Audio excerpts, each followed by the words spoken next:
Friends, आज के video में एक ऐसी देसी खाद मैं शेयर कर रही हूँ जिसके उपयोग से आप सर्दियों में भी अपने प्लांट में अच्छी ग्रोथ और अच्छे फल फूल पा सकते हैं।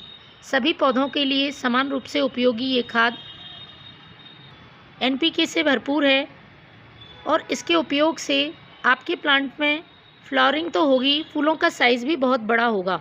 आप मेरे ये रोज़ प्लांट को देख रहे हैं, इसमें काफ़ी ज़्यादा मात्रा में कलियाँ बन रही हैं और जो फूलों का साइज़ है वो बहुत बड़ा है। और सिर्फ यही रोज़ प्लांट नहीं, सारे पौधे बहुत अच्छी तरह से फ्लावरिंग कर रहे हैं।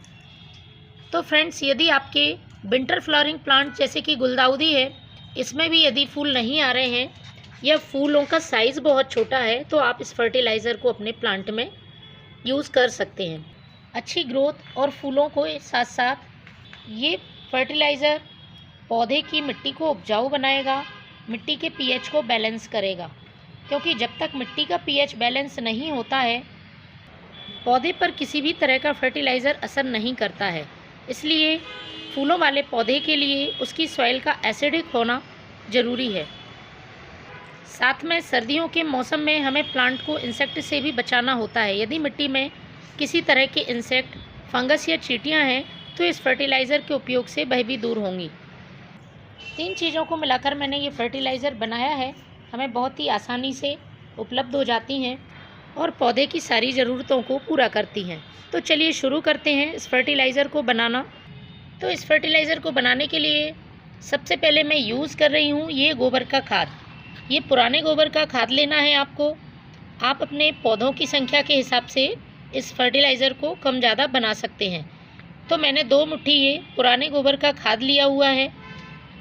गोबर का खाद सभी पौधों के लिए बहुत ही उपयोगी है, लेकिन सर्दियों में इसकी उपयोगिता पौधों के लिए और भी ज़्यादा बढ़ जाती है, क्योंकि इसमें थोड़ी सी हीट होती है और यह हीट कड़ाके की ठंड में हमारे प्लांट को मरने से बचाती है। तो गोबर की खाद का उपयोग सर्दियों में महीने में एक बार आप अपने प्लांट्स के लिए ज़रूर कीजिए। एनपीके के साथ साथ कई माइक्रोन्यूट्रिएंट से भरपूर होती है ये गोबर की खाद। इसके बाद दूसरी चीज़ जो यूज़ कर रही हूँ मैं, ये यूज़ की हुई चाय पत्ती का फर्टिलाइज़र हम सभी अपने प्लांट्स पर डालते हैं, लेकिन इस तरीके से यदि आप अपने प्लांट के लिए चाय पत्ती का इस्तेमाल करते हैं तो पौधे को सारे पोषक तत्व मिल सकते हैं।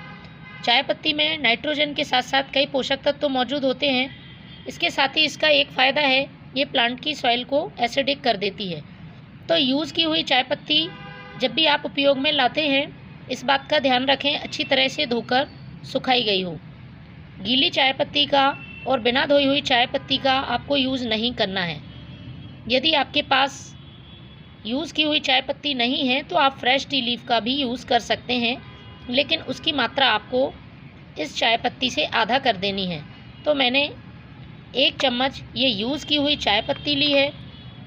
यदि आप फ्रेश टी लीफ ले रहे हैं तो आधा चम्मच फ्रेश टी लीफ ले लें। इसके बाद तीसरी जो चीज़ मैं इस्तेमाल करूँगी वो प्लांट की सॉइल में किसी तरह के इंसेक्ट, चींटियाँ या फंगस होगा तो उसको दूर करने का काम करेगी। तो ये है हल्दी पाउडर। तो आपको आधा छोटा चम्मच हल्दी पाउडर ले लेना है और इसको हमें अच्छी तरह से मिक्स कर देना है। सर्दियों में तीनों ही चीज़ें प्लांट के लिए बहुत ज़रूरी हैं, क्योंकि सर्दियों में इंसेक्ट अटैक बहुत ज़्यादा होता है प्लांट पर। आप यदि प्लांट में पत्तियों पर इंसेक्ट है तो उसको हल्दी पाउडर को आप छिड़क भी सकते हैं अपने प्लांट पर और इस तरह से सॉइल में भी मिला सकते हैं। चलिए आप इसको प्लांट में यूज़ करते हैं। तो किसी भी फर्टिलाइज़र को प्लांट में यूज़ करने से पहले उसमें से सारा कचरा हटा दें। किसी भी तरह का खरपतवार है तो उसको भी हटा दें, उसके बाद ही फर्टिलाइज़र का यूज़ करें।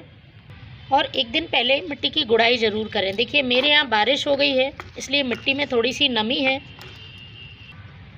अब इस फर्टिलाइज़र को डालने के लिए आपको स्टेम से दूर मिट्टी को हटा लेना है और थोड़ी सी जगह बना लेनी है चारों तरफ।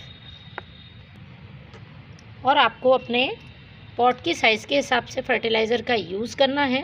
बड़ा पॉट है तो आप 2 मुट्ठी खाद का यूज़ कर सकते हैं, और यदि छोटा पॉट है तो 1 मुट्ठी खाद का यूज़ कर सकते हैं। तो ये मेरा रोज़ प्लांट है। रोज़ प्लांट में मैं इसको डाल रही हूँ। इस तरह से ये 2 मुट्ठी खाद मैंने इसमें डाल दिया है और मिट्टी से आपको इसे कवर कर देना है। इसके बाद पानी डाल देना है। मेरे प्लांट की सॉइल अभी गीली है, इसलिए मैंने इसे पानी नहीं डाला है। आप यदि ड्राई मिट्टी में इसको मिला रहे हैं तो वाटरिंग ज़रूर करें। तो फ्रेंड्स, सर्दियों में इसका उपयोग एक बार अपने प्लांट पर ज़रूर करें। Thank you.